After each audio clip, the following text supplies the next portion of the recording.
আপনি যে লটারি দিবেন সেই লটারিতে কি এই অতীতের 18, 14 এবং 24-এর যারা পুলিশ কর্মকর্তা নির্বাচনে জড়িত ছিলেন তাদের নাম কি লটারিতে থাকবে?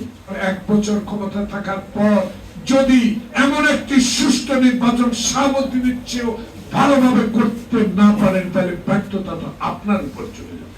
এটা পত্রিকায় দেখলাম বাংলাদেশের সব নির্বাচনে 47,000 নির্বাচন কেন্দ্রে সিসি ক্যামেরা।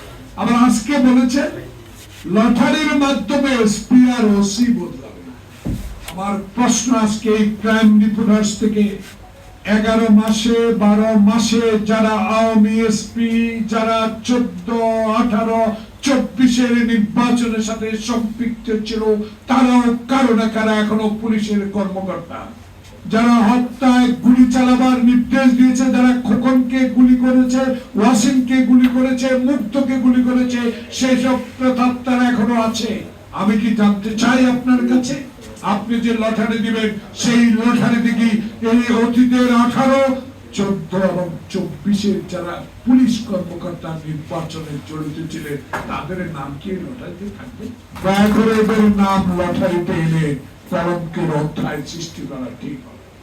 সভাপতি যদি রশি টানে 2 জন সিপাহী দিয়ে একটা নির্বাচন করতে পারে, শ্রেষ্ঠ নির্বাচন বাংলাদেশের স্বাধীনের পর।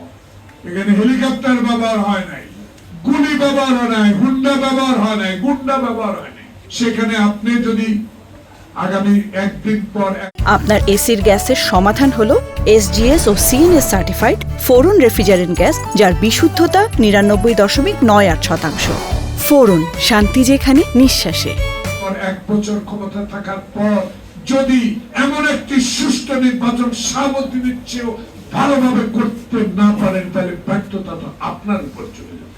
তাই নির্বাচন নিয়ে আমি সন্তুষ্ট, তারিখটা দেন আরো সন্তুষ্ট, কিন্তু নির্বাচনের আগে যারা গণতন্ত্রকে হত্যা করেছে, নির্বাচনের নামে যে শব্দটিকে কবর থেকে উঠিয়ে লোকের দ্বারা ভোট দিয়ে যে কলঙ্ক সৃষ্টি করেছে, এইসব অফিসাররা যেন আগামী ফেব্রুয়ারি নির্বাচনে কোথাও দায়িত্ব না পায় সেদিকে আপনাকে নজর রাখতে হবে।